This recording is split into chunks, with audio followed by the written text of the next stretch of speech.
does feel like, even though we can have tremendous solidarity and indeed sympathy for the people who are suffering under that regime and now suffering under this bombardment, it just feels like a kind of platitude when Trump says, please go and seize your country. It's not obvious how that would happen. We made two mistakes. One is to think that, Islam is very important. The other to think it's a bit like Christianity, really. And then you get gullible, naive, students in these universities thinking, well, Islam must be fine, so why don't we just support it? It feels like we're just completely, almost uniquely ill-equipped to deal with these kinds of global situations. And it was only 4 years ago when Ukraine was invaded and the gas price went through the roof. And it's as if our government or governing class has learnt nothing.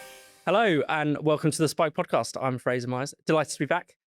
Thrilled to have, as ever, Spike's editor, Tom Slater. Hello. And one of our favourite returning guests, GV News' Miriam Cates. Welcome. Thank you. Thanks for coming back on. Today we've got an absolutely packed show. We're going to be discussing the Iran war, the Western mourners for the Ayatollah, and why Britain feels so uniquely unprepared for this situation.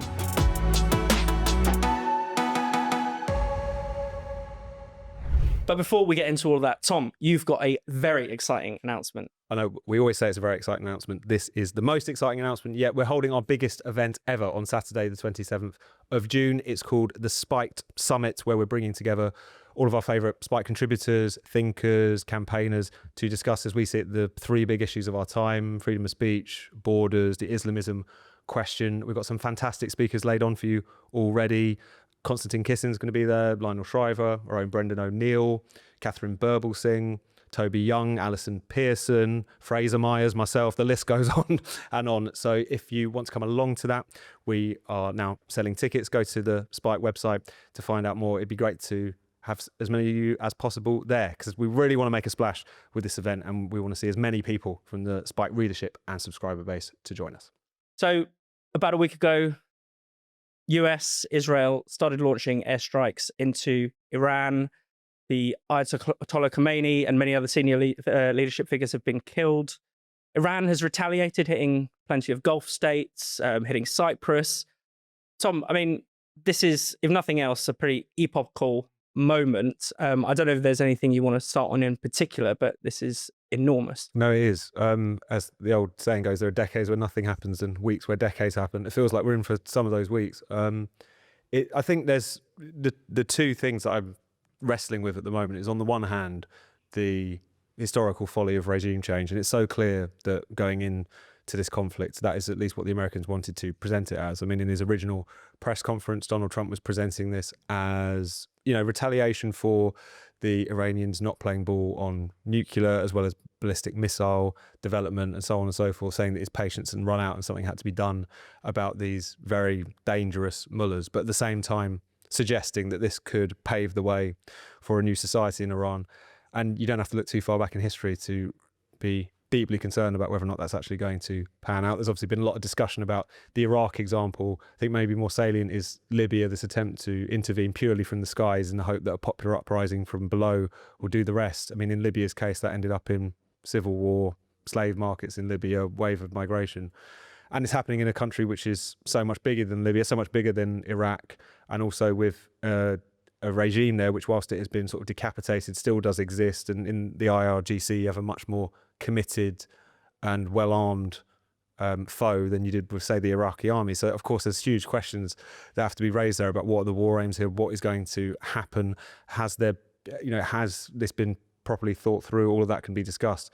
At the same time, I think there's also been a strange tendency in domestic discussion in the UK and the US to act as if this started with these strikes, as if Iran are not, again, unlike Iraq, a much more salient threat to the West, and not just our regional allies, but also more broadly. It was useful to have Keir Starmer's, one of the few useful things he's done in recent days, remind us that there have in recent years been 20 directly Iran-backed plots on UK soil, and also that if you look in the broader picture, they're these are committed ideologues of an apocalyptic ideology, who believe that they should find themselves in a confrontation with the West to bring about the end of the world. This is not the same as a sort of tin pot dictator in a country trying to cling on to power. So I think those are the two things I'm trying to keep in my head at the same time, even as we negotiate this, recognising the folly of interventions like this before, also recognising that the potential scale here to suck in other powers, to crater the global economy is on a much bigger scale than Iraq. It's not even comparable. But at the same time, recognising that there was a threat there that was probably going to have to be dealt with in one way, shape or form at some point, because there's been a lot of denialism on that front, I guess, in recent days. Yeah, Miriam, what have been your thoughts this past week? Yeah, I mean, I think Tom's absolutely right. This did not start last Saturday. And of course, from the Israeli point of view, you can go back to October the 7th. Well, actually, to be fair to Netanyahu, he has been warning about Iran since the late 90s. And actually, he's made it his life's mission, really, to deal with Iran. I imagine he's pretty pleased right now that he's managed to get an American administration that sees eye to eye with him, at least on this, and is willing to produce the firepower. But I think also a lot of it goes back to 2015 when Obama signed the nuclear deal. Again, the Israelis were saying we shouldn't be doing this. They're not going to stick to it. They are going to develop nuclear weapons. And I think once that had happened, once the West did allow Iran really to continue to develop nuclear weapons, I think military action was probably inevitable from that point. That doesn't mean it will end well. Yeah. And I do think there's such a difference between what happened last summer, the so-called 12-day war, which is basically America, absolutely smashing the hell out of the Iranian nuclear facilities, not as successful as they claim by the sound of it. But, that is something you can do from the skies. But Trump's been very clear that, this regime is not going to survive, but he doesn't have a clear plan to replace it. Now, probably the Israelis don't care too much about that. They're mostly interested in reducing the Iranian military threat. But I do think, for all the mistakes that Starmer has clearly made over the last week, he is right, and other Western leaders are right, to be hesitant to join in an attack that has no clear outcome. We've had so many people who've suddenly decided that Iraq wasn't a mistake after all, who have, until last week, been saying this is one of the most dreadful things that's ever happened. It's destroyed the Labour Party, Conservatives were wrong about it, all these kind of things. Suddenly, they're full on black and white. We've got to support Trump. So I think that is a mistake. But the analogy that everybody is using is, we went into the Second World War not knowing what was going to happen. Well, every war starts out not knowing what's going to happen, but the objective was so clear in the Second World War: rid Europe of the Nazis and restore Europe to the previous nation states, the democracies, the capitalist democracies that existed before. That's a clear objective. There is no clear objective in Iran. We know from recent experiences you are not going to get a democracy rising up in a culture like that. That just hasn't happened. It's not going to. So what's going to happen? It's quite scary, really. 90 million people, very heavily armed, well-trained, lots of natural resources. We've not even started talking about what raised oil prices mean for the rest of the world. So, of course, we should support what the Americans are doing right now. They've got to finish the job. But what comes next? Goodness knows. Yeah, and it's interesting to see the American justification changing often. Clearly, there is a lot of tension within President Trump's own base. The war is unpopular with the American public and seems to be especially unpopular with supporters of Trump. And so the justification moves from the quite limited aims of destroying missile silos, destroying nuclear capabilities, to sometimes regime change. Sometimes they pull back from that. It's that, I suppose, is the scary aspect, as you're suggesting, Tom. And it seems like they've ended up having to present arguments and aims after the fact. I think in the last 24 hours or so, Secretary of State Marco Rubio has made the best fist at it, which is to suggest that first of all, making the case that it's unconscionable that Iran would get its hands on a nuclear weapon, which I think most sane people can agree with, but also that if they get to a point that they can produce as many ballistic missiles as they've been producing, it gets to the point where you won't be able to say boo about it. Like they could, they'll be able to hit you back too hard, and therefore any attempts to scupper any nuclear ambitions will end at that point. And this is something he's been pretty consistent on. There's videos of him making those arguments in the context of the JCPOA being signed and so on and so forth. But you can't help but feel that then you listen to what Trump is saying or what Pete Hegseth is saying, you get very different kind of views on things. I suppose it's worth dwelling a bit on the people of Iran themselves, who are not only, facing this bombardment, in some cases getting caught in the crossfire in horrendous fashion, as always happens in war. And I think it takes nothing away from the bravery of those protesters who, depending on the estimates, anywhere between 6,000 and 30,000 of them were butchered. in the most brutal crackdown in the Islamic Republic's history, to again raise some questions about this quite Panglossian view that you're going to have the IRGC and the Bassis level from the sky, and then the people are going to rise up. Not only after a crackdown like that is that likely, also given the fact that this uprising, this movement, as you often see across the world at the moment, had to kind of make a virtue out of being quite leaderless and quite network, which is good in the sense that there's not a leader to take out, but it's bad in the sense that you can't properly organise in the way that you might have done previously. And also they were taken to the streets, broadly speaking, unarmed. This is not a kind of clear faction, a clear force which is able to seize state power. So it does feel like, even though we can have tremendous solidarity and indeed sympathy for the people who are suffering under that regime and are suffering under this bombardment, it just feels like a kind of platitude when Trump says, please go and seize your country. It's not obvious how that would happen. And now we're just seeing discussions about, arming the Kurds in the west of Iran. But again, that would be to basically just pin down Iranian forces to make it easier for the Americans and Israelis to hit the IRGC. That wouldn't be a serious, means towards a new and freer Iran. So again, holding two thoughts in one head at the same time, I think it's quite important at a time like this. Now, the world may be spiraling out of control, but one thing that always remains the same is the need to protect yourself online. You might not have realized this yet, but every time you use the internet, you're essentially broadcasting your location and all kinds of other personal information to the world.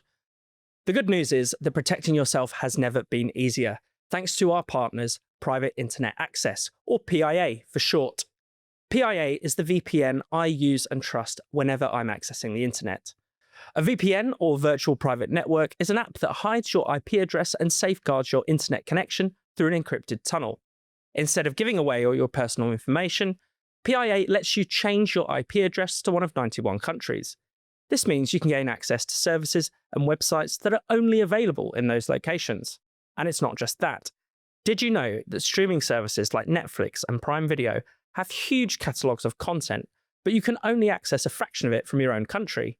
Using PIA to change your location opens up a whole new world of streaming. Paying for Netflix without using PIA is a bit like paying for front row seats at the cinema, but being forced to sit in the hallway.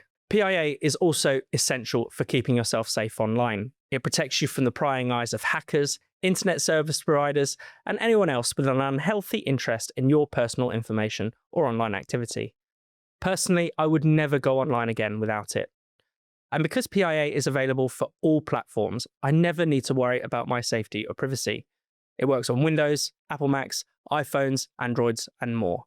Even better, you only need one subscription to protect yourself across all of the devices you own.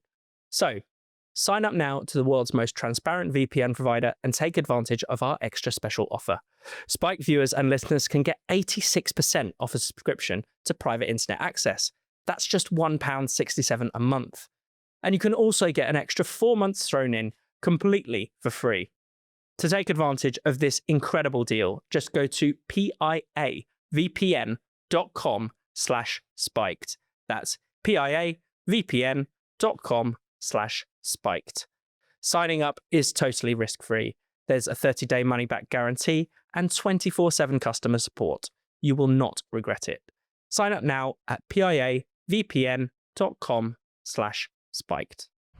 I think one thing that most sane people can agree on, though, is that we shouldn't shed any tears for the Ayatollah Khomeini and and his subordinates. But many people, unfortunately, in the UK have been. There was a vigil held in Manchester last night in relation to when we're speaking. Several student groups have sent messages or posted messages of condolence for the Ayatollah on Instagram. I mean, Miriam, what have you made of this? Because again, you can be wary of the war. You can even outright oppose the war without actually celebrating this, brutal theocrat. Surely. I mean, I refuse to be surprised by anything that happens in UK universities anymore because, I mean, it's just insane. And we all know that universities are very left-wing places. They're very anti-Israel often. So I think in a way it's no surprise, but it really does speak to total ignorance of history, as well as probably being brainwashed to some extent. Yeah. But I'm a massive fan of the Rest is History podcast, as I think I've written about in Spike. But But the series on the revolution in Iran in 1979 is absolutely fascinating. I'd highly recommend it. But it's things like that actually most young people would have no idea about the history of Iran. They jump on a bandwagon. They've seen something on TikTok. Oh, the Americans are bombing Iran, therefore Iran are the good guys. I think it is probably that simple in terms of their thinking. But yes, absolutely absurd that universities can be celebrating his life or commiserating his death, especially as so many actual Iranians who fled the regime are celebrating what's happened. And I thought it was really lovely to see actually what happened in North London to some extent last week, which was Israelis, Jewish people and Israelis celebrating with Iranians the fall of the Ayatollah, which I thought was quite a good thing to see. But yeah, I mean, goodness, there's so much wrong with our universities in that. But it's even less understandable than the protests about Gaza because, of course, there are many arguments to make about whether the Israelis went too far in Gaza and the suffering of innocent people. But how you cannot cheer on the death of this evil, evil man, I don't know. And he's the one quite directly killing innocent civilians. In that case, there's no question about that. Yeah, I think one, just to pick up on what Tom was saying about the protesters, I think one particularly sad thing about this is that Trump did seem to imply in January that he was going to come to the aid of those protesters, and that's probably why they continued on the streets for so long, despite being gunned down by the regime. And it's now quite clear that America is acting in its own interest, as it should do. That's its job. But it is acting to rid Iran of a threat to America and not particularly to support the people of Iran. Well, that's my interpretation. And I think that some Iranians will see that as a betrayal. On the university's point, and this has been a bit of an open secret for some time, that in particular kind of university Islamic societies have been a potential engine for radicalisation. I mean, this is about more than 10 years ago now, the legislating around the prevent duty on universities to try and weed out kind of extremist speakers was basically sparked by all kinds of Islamist lunatics showing up at these kinds of university society events, and this is clearly another outgrowth of that. I mean, it's fascinating the extent to which a lot of these vigils and celebrations have been organised by very dubious, shall we say, charities. I mean, there's the Islamic Centre of England, which is in Maida Vale. I think Policy Exchange have previously accused it of essentially being a kind of Islamic Republic nerve centre in the United Kingdom. It's under investigation by the Charity Commission, not only had it held one of these vigils, it's previously been accused of children who attend this centre being used in IRGC propaganda. I mean, this is hiding in plain sight, and yet it's something which the multicultural state has effectively offered favourable tax arrangements to. So that you have a kind of the issue of immigration and the lack of integration and so on, but also the way in which you actually have, as I say, as a matter of settled policy, propping up organisations like this, and also failing to properly. Why are they under investigation? Why haven't these places been? Why is this even a question? These things, these allegations have been levelled for some time, so it wasn't a surprise at all. I think is the depressing thing about it. On the university side, where you have seen a lot of radicalisation amongst a sort of younger generation, even quite well-educated and middle-class section of British Muslims, not all of them, of course, but a section, who have taken to, at best, shall we say, apologism for some of these regimes out of a sense of being edgy and radical, but also just the extent to which some of these regimes, some of these movements have direct inroads into this country and are often doing so with the kind of quasi-assistance of the state in some respects. So, yeah, shocking but not surprising, as is often the case. It's also adding in, worth talking about the Green Party as well. Mohsin Ali, the deputy leader, was attending a Stop the War rally in London. But there, people were holding up the flag of the Islamic Republic. People were chanting, Khomeini, make us proud, holding up signs commemorating him. Again, he says this is purely about he was there for peace. He just opposed the war. But when these things keep on happening, when it seems that there isn't a Middle Eastern dictator or an Islamist group of butchers that aren't being celebrated on the streets of London, then it is all part of this hierarchy of oppression, isn't it? But I think some of this is about not understanding Islam very well at all. And, most people in this country have very little knowledge of Islam. And I think people make two big mistakes. One is a mistake that's made from the point of view of secularism, not understanding any religion at all, because, we are very much a secular society now.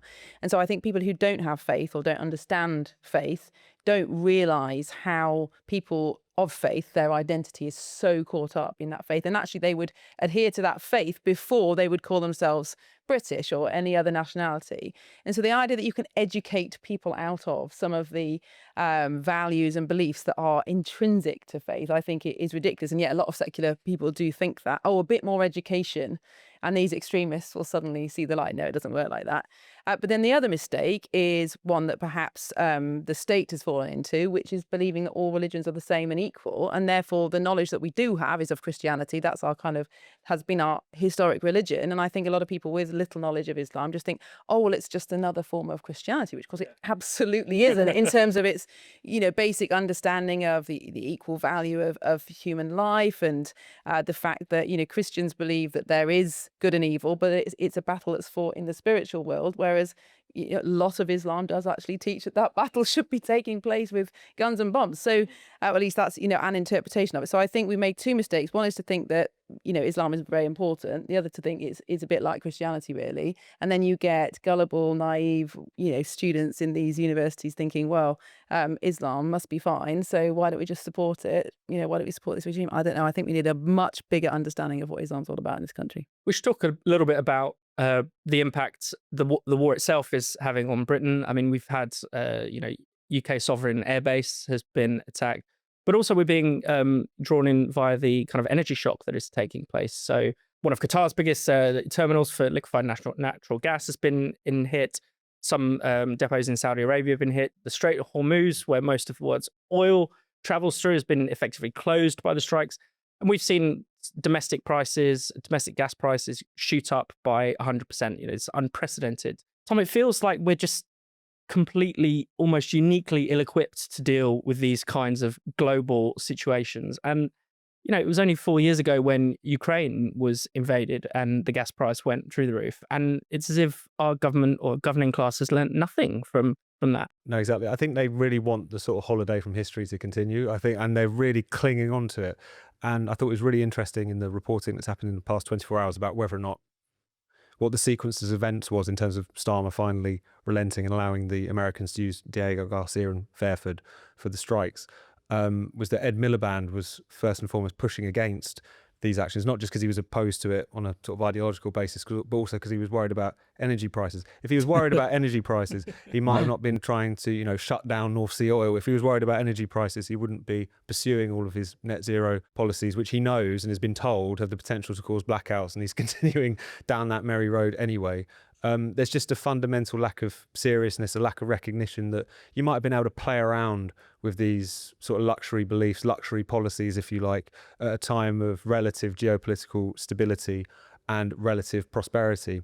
But now, surely there has to be an adjustment. And I thought it was so interesting with the Spring Statement this week, a government that, first of all, wasn't so weak in relation to the markets and also just weak politically, and also a government that had a fair amount more vision. That would have been an opportunity to say, we need to do things very differently in relation to defence and also in relation to energy. Here is the plan which is going to, as much as is humanly possible, cushion the blow of these global shocks that we're now going to experience, and also to ensure that we're sufficiently fortified for what is increasingly, quite clearly, a much more dangerous world. The fact that we've got none of that, I thought, is everything you need to know, not just about this government, but I think about the kind of broader governing class through the political parties and the civil service, and just how they really desperately want it to still be the late 1990s, and it's not anymore, and they can't quite get to grips with that.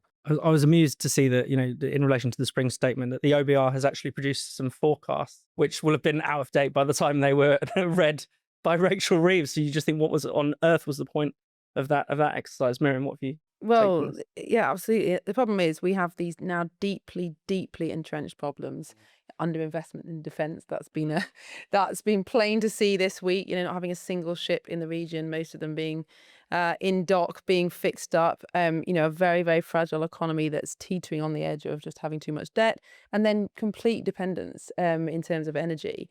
But the trouble with all these problems is they will take a long time to fix. Yeah. And there will be pain before there's gain. Yeah. And all of the problems will outlive 1, 2, 3, 4 governments. So where's the incentive in our current democratic system for politicians to make the really, really hard decisions? Because, my view is basically we've got to scrap the welfare state. We've got to start again. I'm not saying no welfare ever, but we have got to scrap our welfare state because it is the one thing that's stopping us spending money on the thing that the state needs to spend money on: defence, energy, infrastructure. How could any government right now implement that? It's not, I mean, Starmer's not going to survive 3 years probably. His government might survive 3 years, but then they're out. So they're not going to see any benefit from any reform in terms of long term. Was it 400 billion welfare spending is going to hit at the end of this parliament? Exactly. And our current defence budget is 62 billion a year. I mean, it's not, you cannot increase the defence budget if you're not willing to do anything about welfare. I mean, our debt interest payments are 117 billion a year. This, the order of the amount of money that we are spending now, that we're committed to spending on things that are nothing to do with growth, nothing to do with protecting the state, and that in the past were the responsibility of individuals and families to provide for people, to look after people when they're sick.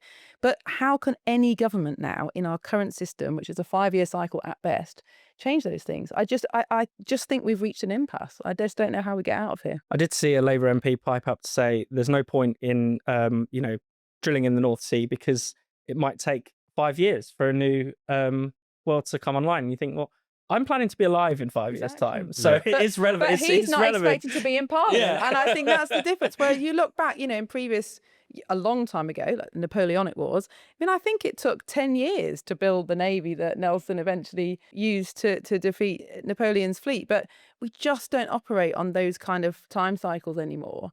And so it's very difficult to see how those kind of structural things will be achieved. I visited Hungary in January, mainly to look at their immigration successes. But I think what you see there with a prime minister who's been in power for 16 years. Now, of course, Orban comes with all sorts of controversies and everything like that. But what can be achieved with a stable government of 16 years, with a government that does actually have a vision, knows what it stands for and what it wants to achieve, that was quite remarkable. But you think, how many prime ministers have we had since 2016? Are we on our 7th? I don't know. I mean, how do you achieve anything like that? I think that instability is at least in part generated by the lack of leadership and the lack of substance from the top as well. The reason that we've had so many politicians, political parties, prime ministers come and go is because they have been quite unserious. They have been chasing the news agenda. I do think that, because often this can come across as if the problem is the public have gotten used to X, Y, Z, and they're not going to take this well. You won't win an election, and obviously that's clearly the case in many instances. But I do think people can be reasoned with. I do think people respond to statesmanship and leadership, and someone who is willing to kind of lay out what the stakes are. Yeah. You can at least start to build a sort of consensus or build a sort of argument in the country for measures which we otherwise wouldn't want to take, but we're in a changing world and have to take them. There's just no one that's obviously capable of making that argument. It's particularly difficult in an era of multi-party politics, of course, where everything is so fractious, and it's very it seems inconceivable that we'll have a political party in any time soon kind of edging towards 40% of the vote, the kind of mandate that you would need to properly reshape things and do things that are quite drastic. But I do think that as much as we wouldn't, it would be best not to start from here. We do have to start from here, and it would be good if some politicians and even people in the background, in the kind of state apparatus, emerged of significantly more substance than we had previously, who are willing to actually make the case and therefore take the country with them on some of these very, very difficult and unpopular decisions that might need to be made. Thank you, Tom. Thank you, Miriam. But that's not all from us. You can join us in Spiked Podcast Unlocked, where we'll be discussing multiculturalism, mental asylums, and much more. I'm always tempted to step in and defend MPs, but it really is a hiding to nothing. And I do this regularly on GB News, and you should see the viewer comments. See you there. Thank you so much for watching the Spike podcast, and thank you to our friends at Private Internet Access for sponsoring us. Now's the time to take control of your digital life and get PIA for 86% off. Click the link in the description or scan the QR code below. And remember, if you're a Spike supporter, then this episode isn't over yet. You can watch the Spike podcast Unlocked. Just go to the Spike website, log in, and you'll see it on the homepage. So join us there right now. Thank you so much for watching the Spiked podcast. We'll be back at the same time next week. In the meantime, why not subscribe to Spike's YouTube channel and then click the bell so you're always alerted whenever there's some new content. Spiked is producing more videos than ever, from podcasts like this one to interviews to our series of polemics. You really, really don't want to miss out on it. Plus, to get your daily dose of Spiked, just go to spiked-online.com. That's our website at spiked-online.com.